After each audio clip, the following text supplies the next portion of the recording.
You always hear this, that you have to work hard, you always have to put passion into your work, you have to always put a lot of energy into your work. But what does that exactly mean?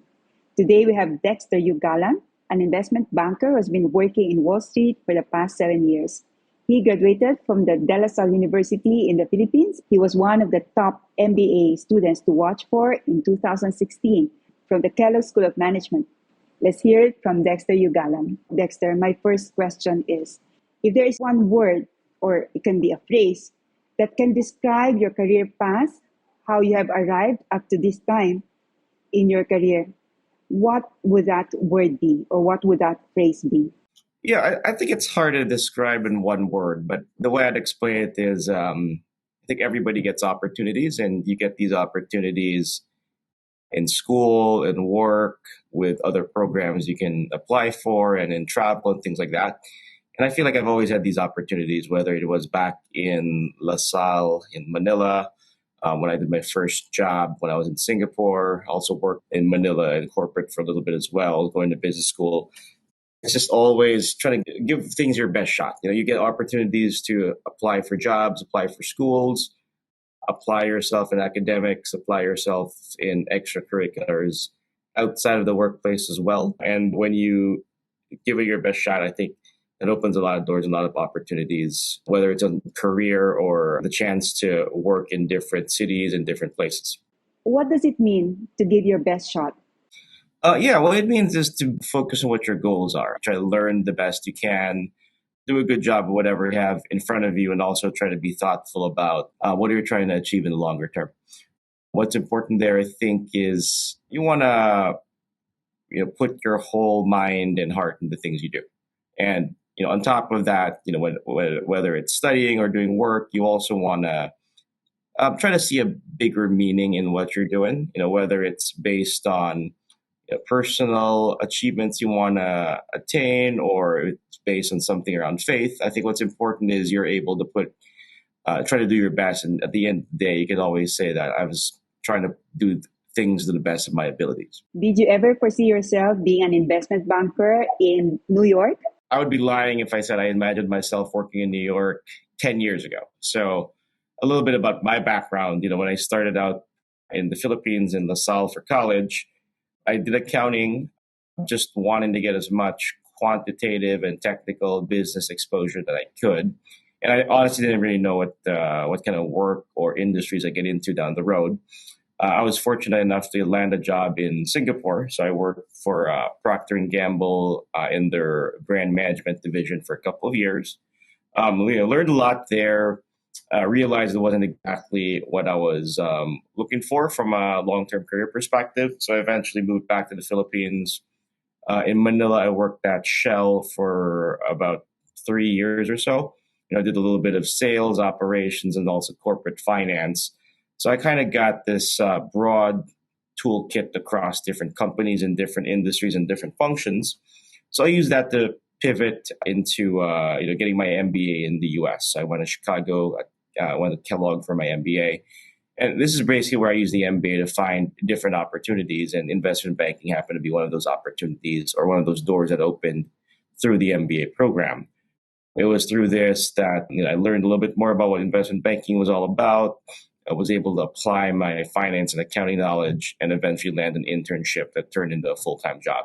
Like basically 7 years later, when I look back at it, the opportunity kind of just fell into my lap. And obviously it doesn't exactly come for free. You have to put in the work. You got to learn. You got to do interviews. You got to network.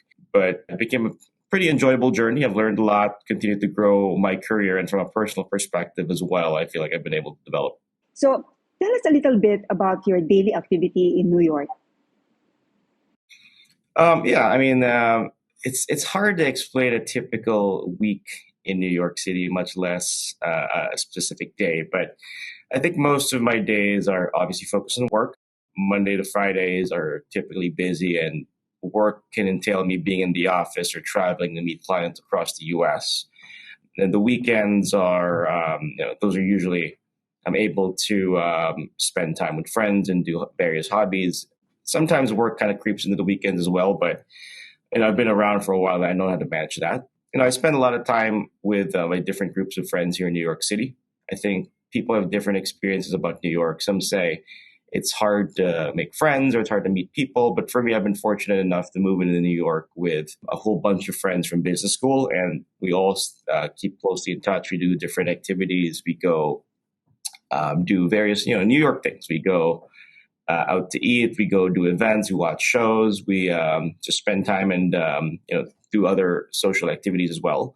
I'm also big into sports, so I try my best to get my exercise. I like playing golf, so I try to get out of the city whenever I can. I think the way I'd describe the New York experience is it's fast paced. There are a lot of things going on. You're always busy, but the important thing is just be on top of your schedule, whether it's a work schedule or a personal social calendar. How would you define work-life balance? Is there such a thing as work-life balance? Yeah, something I think about on a daily basis, but I try my best to be thoughtful about the activities I do. I personally feel like I put a lot of energy into my work, into my hobbies as well. And when you're able to approach the daily things you do in a passionate manner, it puts a lot of meaning into your day and makes things exciting and worthwhile. For me, the thing that keeps everything together, whether it's work or personal things, would be faith and prayer. If the work I do, the social activities I do are aligned to making me a better professional or a better person of character and help strengthen my faith, then everything I do is worth it. And if they're not aligned to that, then it's important for me to take a pause from the busy schedule, rethink about the things I'm doing and try to realign accordingly. Could you mention sort of event or happening that somehow was not aligned to what you said about faith and church, and how did you go about that misalignment? Yeah, I think maybe a couple of examples. Maybe in work, there are certain situations where you get into very busy stretches of work, whether it's a specific project or transaction you're working on, and you kind of lose track of everything else that's going on in your life. I think it's important that you're able to focus your energies on your work. And naturally, I think I'm pretty much wired to try to do a good job. And I think a lot of people in my industry are of the same thinking. But you also need to be able to spend time to think about, spending time with your family, with your friends, also spending time to do activities that help strengthen your faith. I think like when I was busy during that time, it was also a mix of COVID. You're just kind of caught up in your room working every day. But what I did there was I tried to force myself to go to a retreat. Told my team that I'd be out for a few days. Use that opportunity to reflect on what's important in life and also refresh. And I came out of that weekend retreat a lot more focused in the things I was doing. And then also just from a personal life perspective, you have a lot of control over things you do, whether it's you go out for lunch or dinner, you go travel, you do different things with your friends or people in the city. You need to also ask yourself sometimes if you're just making yourself too busy and you don't have enough time to rest or relax a little bit and reflect on things. So it's also on me to be proactive in managing that schedule and being able to find opportunities to make sure that I'm not just kind of getting lost in I'd say the whirlwind of different activities I could be doing. It seems to be very challenging. I mean, I can just imagine that yes, you're so much into work, and then you catch yourself really trying to like working a lot. Do you have a mentor? Like how do you manage so many activities and still keep grounded in faith? Yeah, which reminds me, I need to schedule time to catch up with my mentor. But the answer is yes. I have multiple mentors in different aspects of my life. So from a purely professional perspective, I have mentors in the workplace who help me, focus on work. But at the same time, they also give me guidance on how to manage life outside of work and thinking about work and career in a broader perspective beyond just doing the actual work at hand. I also have some friends who are older professionals who've also gone through different phases of life and also have similar careers or are familiar at least with what the corporate New York life is. So they give me different advice on life, family, managing prayer life, spiritual life, and things like that. And they're extremely helpful because they've had a lot more personal experiences in their life. So they're able to give me some ideas of how I should be thinking about things, how to avoid issues, and how to strengthen my faith. And I also have a few mentors who are Catholic priests as well, and they're focused very much more on the spiritual stuff. I guess their ideas are a little bit less focused on the daily life, given that they know that I have a unique life experience and everybody does, but they help to give me, pointers or key points of faith that help me to align or think about what I do on a day-to-day basis, week-to-week basis, and a year-to-year basis. Does this position to really prioritize spiritual life, does it not like run counter against the usual? I mean, what is Wall Street? All work can be good work, and the important thing is that you align yourself to work that is that you believe is able to add value to society as a whole.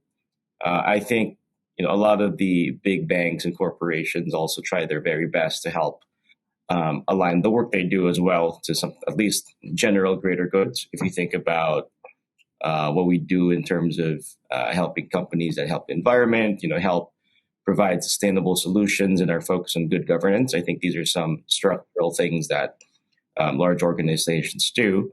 And then from an interpersonal perspective, I would say a lot of the coworkers I have and the people I work with on a daily basis are genuinely good people. They're just people trying to earn a living, working in finance, and they have families. They have normal lives, and they're actually nice people. They're collaborative people, and you need to think about your daily interactions at work as opportunities to live your faith and apply that, whether it's the way you work with your managers or your junior teams, you want to treat them in a way that you think is appropriately Christian. You want to use this as an opportunity to be a good example and, kind of live your daily work in a way that you would like to reflect who you are. And I feel like, there are certain challenges around, being busy and getting things done. But at the same time, I don't think I've really encountered any significant issues where there's a straight out contradiction between faith and the work you do. And if there is a clear contradiction at some point, I'm not afraid to walk away from the workplace. And I think that's something that kind of gives me comfort that on a daily basis, I'm able to align my work with my faith. And I think you just have to have conscious effort to try to do that on a daily basis. Coming from a privileged position, do you think you really have to work all this hard? I mean, your family can provide for you. That's an interesting question. I mean, the way I think about it is I've been given the opportunities to, get a good education, have a good childhood. I think the important thing there is for me to take these opportunities to be the best version of myself that I can be. I'm sure I have personal skills and talents that I can continue to develop so I can make a bigger impact in society, be a better influence to people I work with, people I spend time with. And I think that's an important thing about trying to continue to work hard and be a better version of yourself in terms of, making a bigger impact in maybe it's in the economy or in society. Hopefully I get to that point. But I think the thing is continue getting better, being able to mentor people along the way. I think overall it's just more meaningful and it's an enjoyable way to live life as well. If some young people are going to apply precisely in your department, what would you emphasize in the hiring process? Right. I think there are 2 points to that. Number one is the more structural aspect of that. Typically we recruit people from certain programs, whether it's you coming from a specific undergraduate program or if you come in through the MBA process, we typically look for MBAs. So I think the first important thing there is being able to understand what is the right platform from an educational perspective and going through that path to find the opportunities into investment banks on the street. And the second part is just having a mind that is focused on working hard and learning. The work isn't extremely complicated. It's not easy, but you learn it on the job. You learn it through different training and educational materials that you can find on the web or through different training programs. We look for people who have the grit and are willing to spend time and just get better at their craft. Typically, the most successful people we recruit are those who are confident in their abilities, but also very humble to continuously learn on a daily basis and try to improve their skill set. Okay, great. Thank you very much, Dexter. Really, you have spoken so much, so many good things. It's my pleasure. Well, thank you for having me. I really appreciate this opportunity. I hope you learned from Dexter as much as I did. Don't forget to subscribe, click the red button below. And if you like this video, you should also watch this one and this other one. I'll see you in the next one. Bye for now.